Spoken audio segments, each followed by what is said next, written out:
Vanguarda Comunidade. Olá, bom dia. Eles estão por aí, mas até agora a ciência reluta em confirmar que existem. Para outros, basta o bom senso para imaginar que esse universo aí tão vasto e infinito não poderia privilegiar apenas os pobres e briguentos terráqueos com o privilégio da vida. O Vanguarda Comunidade quer provar que os ETs existem e estão aí para quem tem olhos de ver. Enquanto isso não é provado, a gente faz especulações sérias sobre essa possibilidade, a partir de pesquisas e experiências com quem estuda o tema. Estou aqui hoje com dois desses estudiosos. Primeiro, o Mauro Baeri, que fundou um grupo para estudar a fundo o assunto. E daqui a pouco, a partir do segundo bloco, tem o Eduardo Oliveira, técnico em manutenção de aeronaves, professor de inglês, pesquisador que tem obtido bons avanços em seus estudos sobre o tema. Mauro, obrigado pela companhia para falar a respeito de um assunto que para muita gente é inútil, mas para outros pode significar um passo importantíssimo para a evolução da humanidade. O que te encantou? Desde quando você se encantou por esse assunto a ponto de se dedicar e fundar um grupo de estudos? Carlos, bom dia. Em primeiro lugar, obrigado pela oportunidade. O assunto me é familiar desde a infância. Tem uma ideia, o meu irmão Roberto, que é um pouco mais velho que eu, ele leu o primeiro livro dele de ufologia aos 12 anos, presente da nossa mãe, a dona Érica. Então, toda a minha família, para nós, não é novidade, já existe essa aceitação. Nos últimos anos que eu tive um interesse maior, comecei a participar de alguns eventos, aqui na região, em São Paulo, e comecei a ler, pesquisar muito na internet, e eu descobri que tem muitas pessoas com real interesse no assunto, mas não tinham, às vezes, até com quem conversar. Você sabe que existe muita brincadeira, muita gozação em cima do assunto. E aí surgiu a ideia, falei, tentar reunir essas pessoas para que elas possam discutir isso de forma séria, trocar experiências, trocar material. Então, o nosso grupo é fundamentalmente um grupo de estudos. Grupo de Estudos Ufológicos, 19 de maio. 19 de maio. Essa data é crucial, então, para os estudiosos da ufologia? Sim, dentro de vários eventos na ufologia de suma importância no Brasil, o 19 de maio é um deles. 19 de maio de 1986, que ficou conhecida como a Noite Oficial dos UFOs no Brasil. Foram mais de 20 aparições, exatamente, né? 21 objetos. 21 objetos. Né, que sobrevoaram toda a região aqui, o eixo Rio-São Paulo, Mato Grosso do Sul, e foram primeiramente detectados aqui em São José pela torre de controle do aeroporto.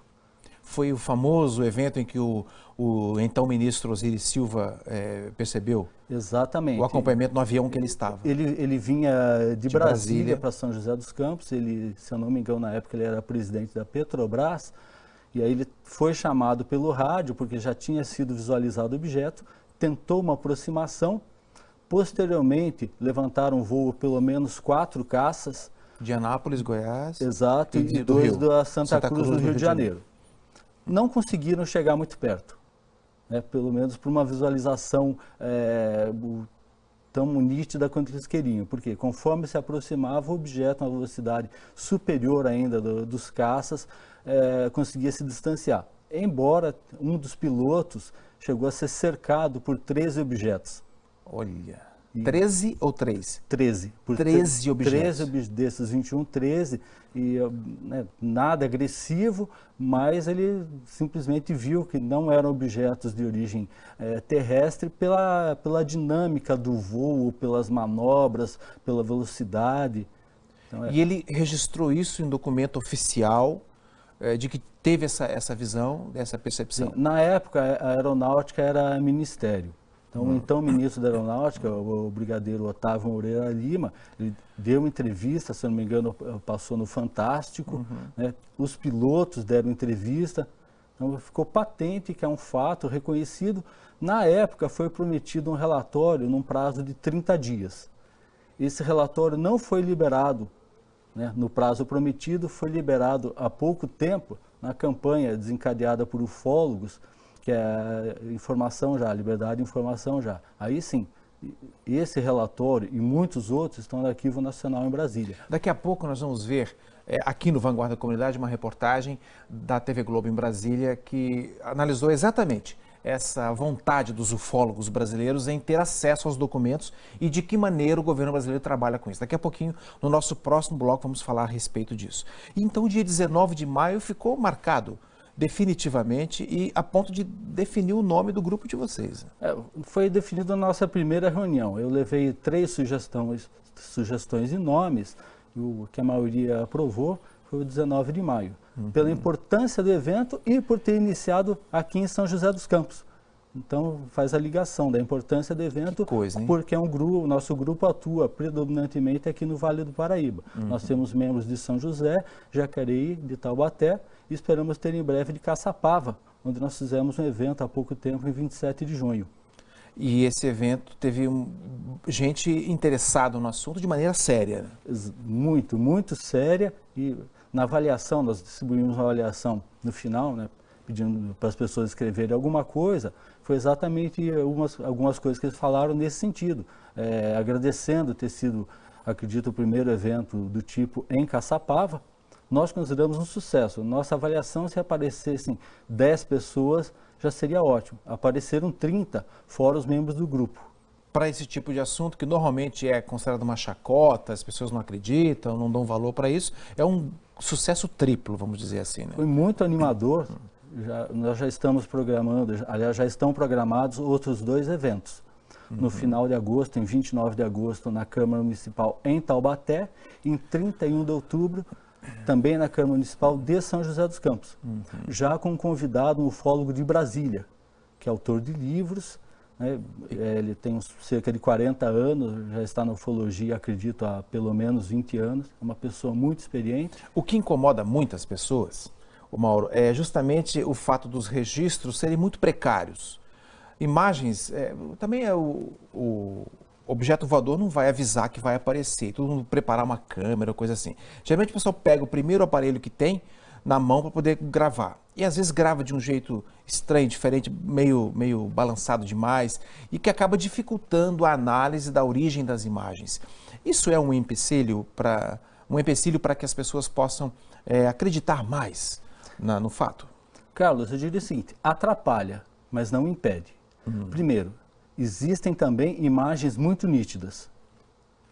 São poucas, mas existem, que já foram periciadas por técnicos e eu diria são assim a prova de qualquer cético. Consideradas reais mesmo. Consideradas reais. Não uma picaretagem. Exatamente. Existem, infelizmente, as picaretagens, como você disse, né? Os enganos também são muitos, mas existem aquelas que são consideradas absolutamente verdadeiras.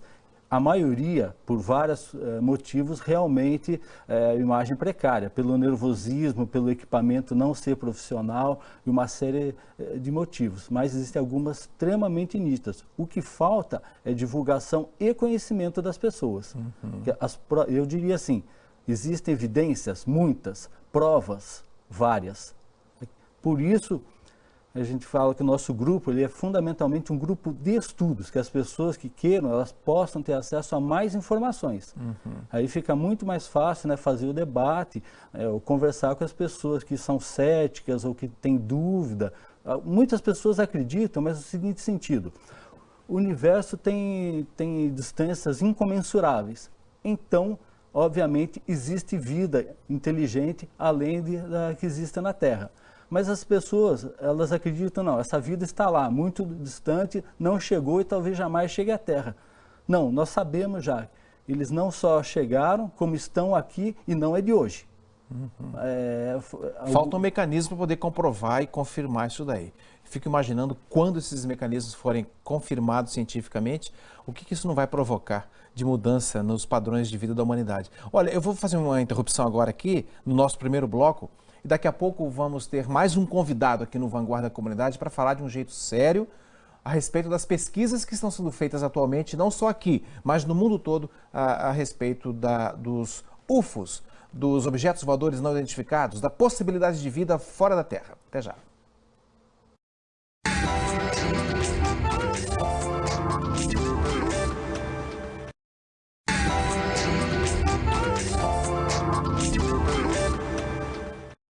Estamos aqui de volta falando sobre os UFOs, pesquisas ufológicas que tentam comprovar a possibilidade de não só existência de vida inteligente fora da Terra, em outros contextos do universo, mas também de contatos imediatos entre esses seres e a humanidade.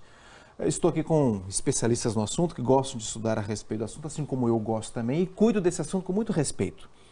E busco ter a profundidade razoável necessária, talvez não tanto quanto a de vocês. Por isso que eu trouxe vocês, que sabem muito mais do que eu aqui, para que o nosso telespectador que assiste o programa e que gosta dos temas abordados aqui no Comunidade se sintam também contemplados e bem informados. E temos um jovem aqui, o Eduardo de Oliveira, que além de cuidar de avião, de manter avião, também gosta de dar aula de inglês e pesquisa a fundo. Isso aí há quanto tempo, Eduardo?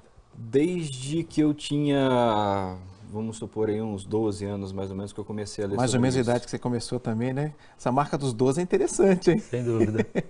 Desde os 12 você está estudando, então não Mais tem ou muito menos tempo, isso. mas está indo a fundo. Estou indo a fundo. Por quê? Porque desde pequeno eu sempre fui muito interessado por astronomia. E A ponto de cuidar de avião, né? De manutenção de aeronaves. de ter uma paixão pela aviação também, que para mim, quando criança, tinha um pouco a ver. São áreas técnicas bem distintas, mas paixão de criança, para mim, permaneceu. Ótimo, perfeito. Como que eu vim parar na ufologia através da astronomia? Porque existe uma briga muito grande entre as duas. Claro, existe um debate científico muito válido, muito sério, mas às vezes você vê ali um debate mais acalorado que sai alguma coisa, uma pequena contenda, digamos assim. Então chama a atenção quando isso acontece, da mídia, etc., e o público ele é atraído para isso. Então eu comecei a ver também o ponto de vista ufológico, o ponto de vista dos ufólogos. Poxa, a ciência fala que não, mas por que esses caras falam que sim? Vamos ver quais são os argumentos que eles têm para que justifica, defender né? isso. Gente séria, gente estudiosa, não vai acreditar numa baboseira, né? De graça, né? Pois é. Então tem algum fundamento isso. Tem que ter algum fundamento. E aí eu comecei a ler sobre isso e me convenci. Esse é o cara do grupo que estuda com detalhes interessantes e sempre traz uma opinião legal para o grupo de estudos? Ele foi uma aquisição assim imperdível, né? Não vendemos o passe dele de jeito nenhum. Por quê? Quando o grupo foi fundado, a primeira reunião foi em 20 de setembro de 2014, ele não compareceu. Ele só pôde ele viria, mas teve um compromisso. Quando ele chegou, já demonstrou assim conhecimento, apesar de jovem, uma pessoa que estuda muito, eu diria intelectual, mas não é aquele estereótipo intelectual, o cara sisudo. As nossas reuniões, pelo contrário, são assim, super informais, tais. E mas isso dá credibilidade para o grupo, sim, né? sim. Esse tipo de respaldo que o estudo sério traz dá credibilidade. Com Eu certeza. peço licença a vocês para mostrar no ar uma reportagem que foi feita pela Rede Globo. Vamos ver de que maneira as fontes oficiais trabalham com o registro das informações. Exatamente o que eles falaram aqui e a dificuldade da confirmação da veracidade dos fatos. Daqui a pouco, depois de vermos essa reportagem da Globo Brasília, vamos comentar a respeito dos registros e do que ficou desse dia 19 de maio de 1986. Vamos dar uma olhadinha na reportagem. No cinema, eles são os astros principais. Drama ou comédia, não há quem resista. Nas ruas, extraterrestres e discos voadores dividem opiniões. Eles existem ou não? Em hipótese alguma. Eles estão por aí e por aqui também, né? Nada disso. Isso é a invenção do homem. Não tenho muita certeza, mas às vezes tem alguma dúvida no meio disso. Na Força Aérea Brasileira, o assunto é tratado com seriedade. O Comando da Aeronáutica publicou no Diário Oficial da União as regras que deverão ser seguidas pelos pilotos quando o assunto for objetos voadores não identificados. Os registros terão que ser encaminhados ao Arquivo Nacional. Tudo isso para que nada fique encoberto em mistério. 4.000 páginas com inúmeros casos vistos ou investigados por militares já estão no Arquivo Nacional. São fenômenos que ocorreram entre as décadas de 40 e 80. Para este ufólogo, a aeronáutica ainda precisa mandar documentos das décadas de 90 e 2000. Ele diz que as provas mais contundentes ainda não foram reveladas. Filmagens de objetos voadores, por exemplo, de 100 metros de diâmetro, com vigias, né, com seres dentro dessas vigias. Fernando faz parte de uma comissão de estudiosos que ouviu do Ministério da Defesa a garantia de que até o fim deste mês, todos os documentos estarão liberados para consulta pública. O ufólogo faz uma previsão sobre quando faremos contato. Eu creio que em menos de 50 anos nós poderemos ter sim um encontro entre civilizações evoluídas que nos visitam e os seres humanos terrestres. Por que não? Que legal seria se esse encontro fosse com a gente presente, né? É. Eu gostaria de ser o primeiro a entrevistar um ET. Já pensou que beleza que seria? Como é que seria para vocês? Já tiveram alguma experiência com algum alienígena, algo assim que tenha marcado a vida de vocês? Ou tudo ficou, por enquanto, no ambiente do estudo? Eu tive um avistamento, coisa nada extraordinário, era um par de luzes no céu, foi em janeiro desse ano, dia 18, no fim da tarde, no pôr do sol, uma luz muito forte, mais brilhante do que Vênus. Em Taubaté? Em Taubaté. Uma luz muito forte, mais brilhante do que Vênus, ficou visível. Eu achei que podia ser alguma coisa comum, né? Pelos meus conhecimentos de astronomia, logo descartei, porque ela não acompanhava o movimento aparente da abóbada celeste. Então, quando todas as estrelas se movem juntas, ela não se movia, ela ficava parada lá. E depois de um tempo apareceu uma segunda luz. E depois de uns 10 ou 15 minutos que o Sol se pôs, elas desapareceram também. Então, eu presumo que elas estavam muito altas e elas estavam sendo iluminadas pelo Sol. Depois que o Sol se pôs, do ponto de vista delas, essa reflexão de luz acabou e elas não ficaram mais visíveis. Você conseguiu registrar isso com imagem? Não? Tentei, mas na época eu só tinha comigo ali o celular e não apareceu muito bem. Eu corri para montar o telescópio para eu conseguir ver, mas quando eu consegui montar ela já estava esmaecendo, não deu para ver muito detalhe. Eu descobri, através de uma reunião do grupo, que os membros receberam relatos de gente do vale inteiro que viu isso. Olha então, aí, de Atibaia, se não me engano, até mais próximo do Rio de Janeiro, da divisa dos estados. Bananal, aquela região da Serra. Sim, Bananal. Tudo. Eles chegaram a ver. Ok. Daqui a pouquinho quero ouvir sua resposta a respeito disso, mas no próximo bloco, tá bom? Vamos continuar falando logo mais no próximo bloco a respeito dessa questão. Existe ou não o ET, os extraterrestres, os alienígenas? Será que vamos ter, como o ufólogo da reportagem diz, até 2050 um contato imediato do grau mais avançado? A gente espera que sim. Todo mundo de bom senso espera que sim, mas vamos ver. Vamos ver o que a ciência fala a respeito disso. Até já.